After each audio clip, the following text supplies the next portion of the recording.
정책위 의장의 발언이 있겠습니다. 민주당은 상속세 공제 한도 현실화를 추진합니다.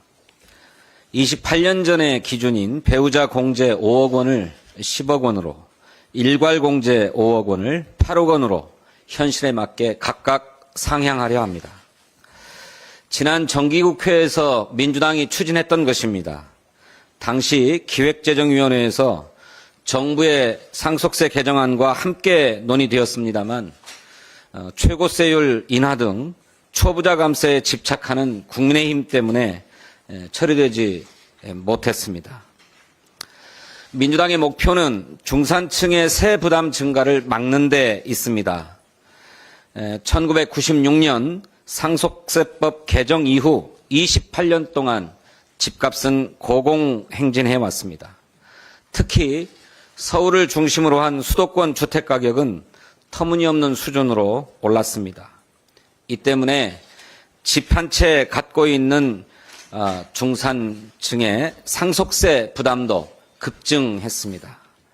상속세를 내기 위해서 살던 집을 처분해야 하는 일까지 발생하고 있습니다. 중산층과 노년층의 주거 안정을 위해서라도 상속세의 공제 한도 확대가 필요합니다.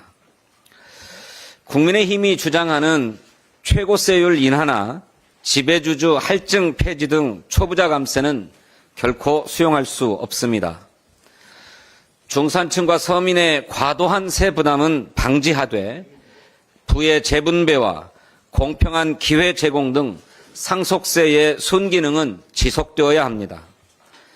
국민의힘도 배우자 공제와 일괄 공제 상향에 동의하고 있는 만큼 당리당략적 사고를 버리고 상속세법 개정에 협조할 것을 촉구합니다. 교육부가 내놓은 하늘이법 등 대책에 대해서 일선의 선생님들의 우려가 큽니다. 교사들에게 낙인을 찍을 수 있다라고 하는 지적이 나오고 있는 것입니다.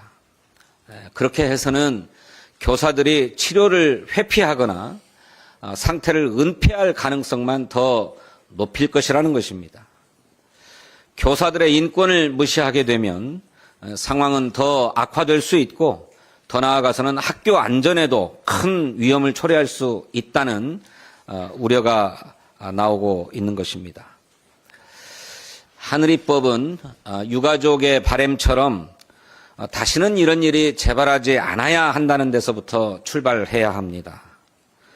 교사는 학생과 가장 가까이에 있는 존재로서 학생들의 안전을 책임지는 중요한 역할을 하고 있습니다. 따라서 교사의 인권과 자율성 역시 존중하는 방식으로 지원되어야 합니다. 민주당은 학생과 교사 모두가 안전한 학교를 만들겠습니다. 민주당표 하늘이법의 핵심은 학생을 비롯한 학교 구성원 모두의 안전을 확보할 수 있는 제도적 기반을 마련하는 것입니다. 교육위원회에서 관련 법안을 심사할 때 졸속 입법이 되지 않도록 학생과 학부모, 교사, 교직원 등 학교 구성원 모두의 의견을 충분히 듣고 반영하는 데 주안점을 두겠습니다. 민주당 교육특별위원회가 학교 구성원들과의 입법 간담회를 가질 예정입니다. 교사의 정신건강 진단과 치료, 휴식, 복귀 등을 위한 맞춤형 심리 지원 체계와 심의 체계를 구축하고 학교마다 제각각인 돌봄교실 귀가 원칙을 재정비하겠습니다. 전담 인력도 충분히 확충하는 등 학교 안전의 인프라를 강화하겠습니다. 모든 구성원이 안전한 학교 환경, 모든 부모가 내 아이를 믿고 맡길 수 있는 학교를 만들기 위해 민주당은 최선을 다하겠습니다. 감사합니다. 네, 다음은 이정문 정책위 수석부의장의